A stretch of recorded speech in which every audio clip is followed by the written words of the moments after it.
So one important construction in mathematics is the notion of the span of a list of vectors. Okay, so let's say we start with a list of vectors, v1, v2, up to vn. The span of that list of vectors is defined as all possible linear combinations of that list.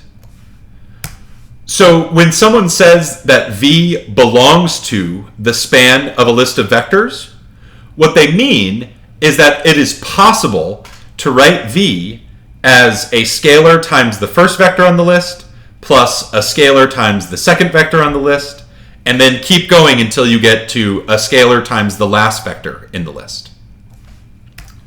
So here's an equation. Let's see how we can interpret this equation with this new language of span. So in this equation, what we're doing to the left-hand side, or what we're doing on the left-hand side of this equals sign, is we're scaling one vector by the number 3. We're scaling a second vector by the number -2. We're scaling a third vector by 5, and we're adding everything up. And what this equal sign means is that when we take that particular linear combination of these 3 vectors, we produce the vector -5, -2, -2.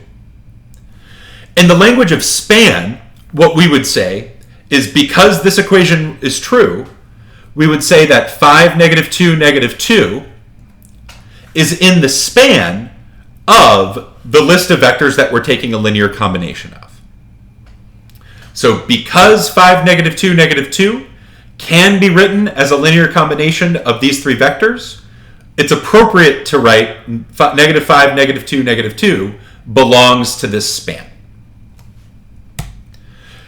So why are we talking about span while we're talking about column spaces?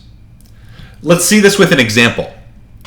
So this equation on the left here justifies the statement that the vector 2, -3, 9, 1, so 2, -3, 9, 1, belongs to the span of these 3 vectors: 1, 0, 2, 0, 0, 3, 1, 2, and 0, 0, 2, 1. And the reason this equation justifies this statement is because it is a particular linear combination of these 3 vectors in our list that produces 2, -3, 9, 1. Now remember, whenever we're talking about linear combinations, we can more elegantly write whatever linear combination we're looking at as a matrix vector product. How do we do that? Well, we take the vectors that are in our list, so 1, 0, 2, 0, 0, 3, 1, 2, 0, 0, 2, 1, and we put them into the columns of a matrix. Now we know that when we multiply this matrix by the vector of coefficients used in the linear combination, 2, -1, 3, we will produce the vector 2, -3, 9, 1. That's exactly what it means for 2, -3, 9, 1 to live in the column space of the matrix we just constructed.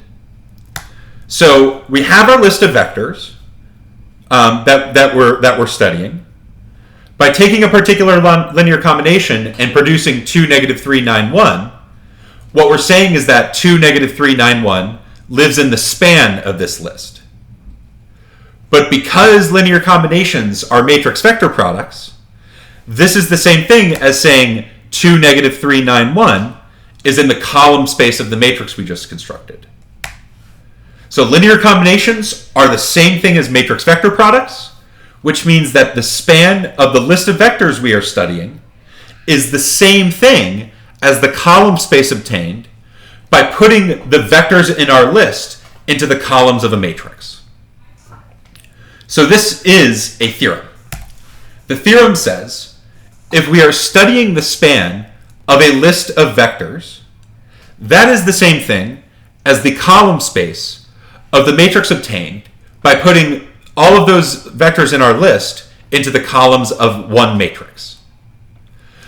Consequently, if you want to say that a vector v belongs to the span of that list of vectors, the equation you need to justify is that the rank of the matrix obtained by putting our list of vectors into the columns of a matrix is the same as the rank of taking that matrix and then augmenting with the vector v in question.